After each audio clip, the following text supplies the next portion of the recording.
ओम सभी मित्रों को सादर नमस्ते जी। किसी ने कहा है कि इतने लोग परमात्मा के पीछे पड़े हैं, परमात्मा की बातें करते हैं, ध्यान करते हैं, लेकिन परमात्मा की झलक भी नहीं किसी को दिखाई दे रही। तो क्या हम गलत रास्ते पर जा रहे हैं? तो पहली बात तो ये है कि हाँ, इतना बड़ा विश्व है, इसमें बहुत सारे लोग रहते हैं, तो किसको झलक दिखाई दे रही है अभी वर्तमान में नहीं दे रही, हमें क्या पता। ऐसे भी लोग हो सकते हैं जिनको झलक दिखाई दे भी रही हो या किसी ने प्राप्त भी कर लिया हो, कह नहीं सकते। लेकिन अधिकांश ऐसा देखा जाता है कि बहुत सारे लोग उसकी पूजा अर्चना पता नहीं क्या क्या कर रहे हैं, लेकिन वो सिग्नल भी नहीं मिल रहा है। पूरा का पूरा मिलना तो छोड़ दीजिए, तो आखिर चक्कर क्या है? तो इस बात का उत्तर वेदांत दर्शन में महर्षि बादरायण जी ने बहुत अच्छे से दिया है। सूत्र रूप में उन्होंने कहा, अथातो ब्रह्म जिज्ञासा। ब्रह्म की जिज्ञासा कब होती है, इससे बहुत अच्छे से स्पष्ट होता है। ब्रह्म की जिज्ञासा यानी ब्रह्म को जानने की इच्छा। जानने की इच्छा यानी कि बस उसका ऐसे ही नहीं कि वो कैसा है कैसा है। जानना, ब्रह्म को जानना यानी ब्रह्म को प्राप्त कर लेना। ब्रह्म को जानना ब्रह्म को प्राप्त कर लेना ही है। ब्रह्म जब प्राप्त हो जाता है तभी उसका जानना होता है। बाकी तो ग्रंथों से परमात्मा को नहीं जान सकते, अनुभव से ही जान सकते हैं। तो ब्रह्म को जानने की इच्छा यानी प्राप्त करने की इच्छा कब होती है? तो अथा तो ब्रह्म जिज्ञासा। तो अथ शब्द है यहाँ पर, वो अनंतर अर्थ में। तो किसके अनंतर? तो स्वामी ब्रह्म मुनि जी इसका भाष्य करते हैं, तो कहते हैं रोग वियोग भोग दुख अनंतरम। तो जो तीन चीजें हैं, और शंकर जी तो, आचार्य शंकर जी तो कहते हैं शमदमादि सबके षटक संपत्ति जो सत्यार्थ प्रकाश में दिया है, उसका सबका जो पालन करेगा उसके बाद ब्रह्म को जानने की इच्छा होगी। तो रोग वियोग और भोग, जब हमें रोग आता है तो हम क्या करते हैं? हम उपचार कर लेते हैं उसका। तो उपचार तो कर लेना ही चाहिए रोग का, लेकिन बस रोगी पड़े, उपचार हो गया, ठीक हो गया, फिर चल दिए। लेकिन हम कभी इस बात पर विचार नहीं करते कि रोग आते क्यों हैं शरीर में।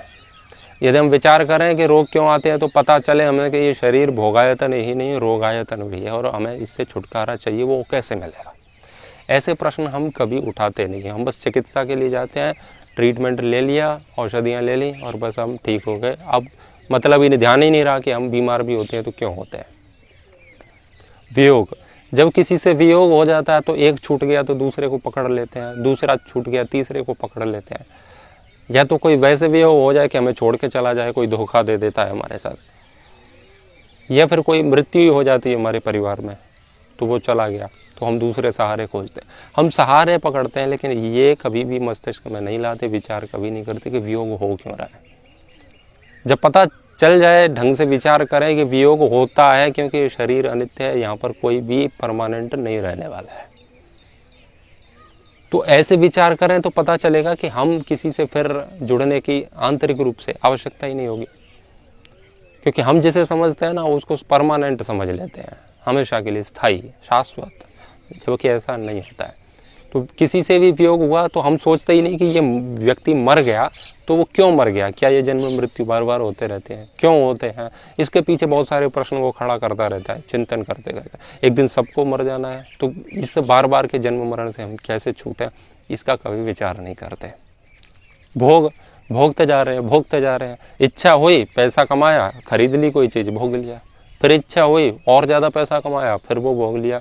बहुत सारी गाड़ी बंगला और जितना भी हमसे हो सकता है, जितना भौतिक जो ऐश्वर्य जिसे हम कह सकते हैं, वो बस प्राप्त करते जा रहे हैं, भोगते जा रहे हैं, भोगते जा रहे हैं। लेकिन कभी ये सोचा है क्या इसका कभी अंत होता है भोग का? आज तक कोई ऐसा व्यक्ति है जिसका मन भर गया हो भोगों से? कोई भी नहीं मिलेगा आपको। तो हम कमाते जा रहे हैं, कमाते जा रहे हैं। क्या इसकी कोई सीमा है? इसकी कोई सीमा नहीं। तो जिसकी कोई सीमा ही नहीं है, उसको आप कितना भी प्राप्त कर लो तो भी आप संतुष्ट नहीं हो सकते। यदि उसकी कोई सीमा हो तब तो ठीक है कि हम उस सीमा तक पहुंच गए, लेकिन उसकी कोई सीमा ही नहीं है, वो असीमित है, क्योंकि इच्छाएं असीमित है।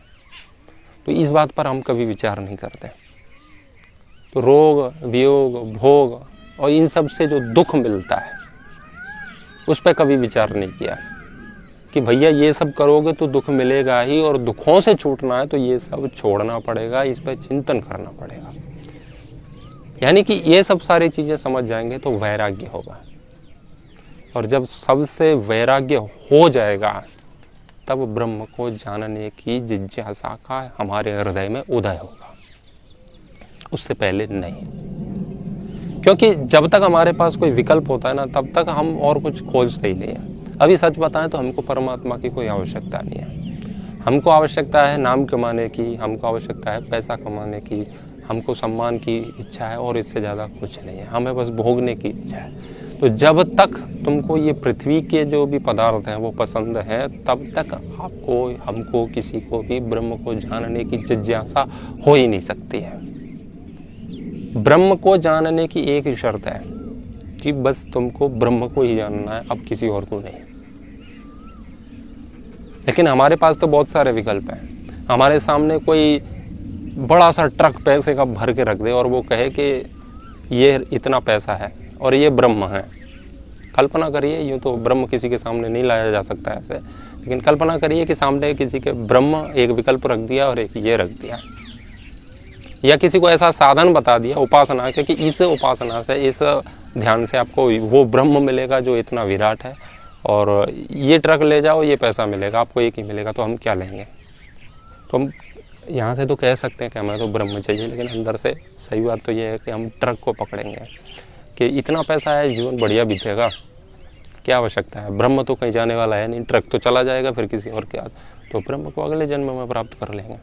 वास्तव में हमारी जो मूल आंतरिक मांग है ना, वो ब्रह्म की पैदा ही नहीं हुई है। तो ब्रह्म को जानने में हमारी कोई रुचि होगी नहीं, क्योंकि वो पैदा ही नहीं हुई इच्छा। ब्रह्म की वैल्यू ही नहीं पता है हमें कि उसका हमारे जीवन में कितना बड़ा महत्व है। तो जब तक इन चीज़ों में परमात्मा को, ये जैसे ये सारा संसार है, आप इस सबको हे कोटि में रख देते हैं कि इससे हमें कुछ नहीं चाहिए, हमें केवल और केवल और केवल ब्रह्म चाहिए। इस स्थिति में जब हम पहुंच जाते हैं तब ब्रह्म को प्राप्त कर सकते हैं, उससे पहले नहीं। तो ब्रह्म को प्राप्त करने से पहले वैराग्य होना चाहिए। अब हम जितने भी लोग बात कर रहे हैं ना, ये टाइम पास करते हैं। और आदि गुरु शंकराचार्य जी तो वैराग्य की पराकाष्ठा में जीते थे। तो उन्होंने तो एक वाक्य यहाँ तक कहा कि जटिलो मुंडी लुंचित कृषा काशायांबर बहुकृत वेशा पश्यन्न पिचा न पश्यते मूढ़ो उदर निमित्तम बहुकृत वेशा। यानी कि जिन लोगों ने बड़ी बड़ी जटाएं धारण कर ली हैं, या किसी ने मुंडनी करा लिया है, एकदम चिकना हो गया, किसी ने भगवा धारण कर लिया है, किसी ने कमंडल आदि जो कुछ भी होता है, ये सब किया है वो ब्रह्म की इच्छा के लिए नहीं किया है, वो उदर निमित्तम, वो पेट भरने के लिए किया है। ब्रह्म को जानने की इच्छा नहीं है। उसमें से कुछ लोग हो सकते हैं, वो एक बात अलग है, लेकिन अधिकांश लोग ऐसा ही करते हैं। तो आदि गुरु शंकराचार्य जी ने वहाँ तक कहा है। तो हम जितने भी लोग हैं ना, तो हम आश्रम बनाने की तैयारियों में, फॉलोवर्स बढ़ाने की तैयारियों में, सम्मान की तैयारी में, हमसे इतने लोग जुड़े हैं, किसी को चेले करोड़ों चाहिए, किसी को कुछ चाहिए। वास्तव में बस ब्रह्म के नाम पर ये सब होता है। मूल मांग ब्रह्म की नहीं है। मूल मांग यही है कि हमारे भक्त करोड़ों हो जाएं, दुनिया में लोग मुझे भगवान की तरह पूजें, कहें कि यही बस ब्रह्म ज्ञानी है। ये हमारी मूल मांग है, हमारी इच्छा है। ब्रह्म को प्राप्त करने की इच्छा बिल्कुल नहीं है। तो जब उसको प्राप्त करने की इच्छा ही नहीं है तो प्राप्त हो कैसे जाएगा? हम लोगों को उल्लू बना सकते हैं बाहर, लेकिन परमात्मा को नहीं बना सकते। तुम किस भाव में जी रहे हो उसको सब पता है। तो जब उसे पता है कि उसकी आवश्यकता तुमको है ही नहीं, तो वो तुम्हारे सामने अपने आप को क्यों प्रकट करेगा, क्यों साक्षात्कार कराएगा? तो हमारी जो बातचीत है ना ब्रह्म की, वो बस ऐसे ही है। जैसे कि हम जा रहे हैं सड़क पे और ट्रैफिक लग गया, बंद हो गया सारा सिस्टम, लाल बत्ती जल गई, सड़क पर लोग रुके हुए हैं।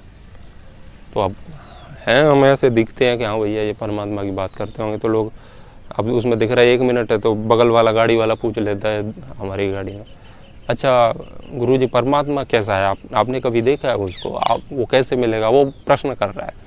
तो वहाँ प्रश्न कर रहा है तो वास्तव में ब्रह्म की जिज्ञासा नहीं कर रहा है, वो ब्रह्म को जानने की इच्छा थोड़ी है।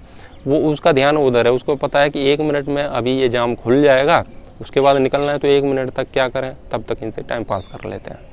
तो टाइम पास कर रहे हैं, ब्रह्म को जानने की इच्छा नहीं है। वो व्यक्ति बात कर रहा है, वो पूछ रहा है, तो कोई बाबा जी ये समझे कि इसको भी परमात्मा को जानने की इच्छा है, तो वो नकली है। लोग कहते हैं ना कि जब सारे कामों से हम निवृत्त हो जाएंगे तब ब्रह्म की बात करेंगे, तब हम बाद में देखेंगे। भाई जिसको ब्रह्म को जानने की इच्छा है वो कोई काम, सारे काम छोड़ के पहले ब्रह्म के पीछे ही लगेगा, क्योंकि वो प्राप्त हो गया तब तो फिर इस चीज़ की आवश्यकता ही क्या है। लेकिन हमें तो देखो पहले अभी नौकरी भी करनी है, परिवार भी चलाना है, हमको ये सारा सब कुछ देखना है। तो ये सब देखना है तो यही देखो, ब्रह्म उसके लिए नहीं है, ब्रह्म उसके लिए है जो पूर्ण रूप से समर्पित हो गया है उसको। जो अंतिम प्यास बन जाएगी ब्रह्म, तभी उसकी प्राप्ति होती है। जब तक आपके सामने और दूसरे विकल्प हैं तब तक ब्रह्म बिल्कुल नहीं मिलने वाला है। तो हम उस स्थिति में पहुंचे ही नहीं तो ब्रह्म मिलेगा कैसे? हम केवल बात ही तो कर रहे हैं, ये बौद्धिक विलास है। लोग चर्चा करेंगे ना तो ब्रह्म पे बड़ी बड़ी तर्क, ऐसा है तो ऐसा क्यों, ऐसा है तो ऐसा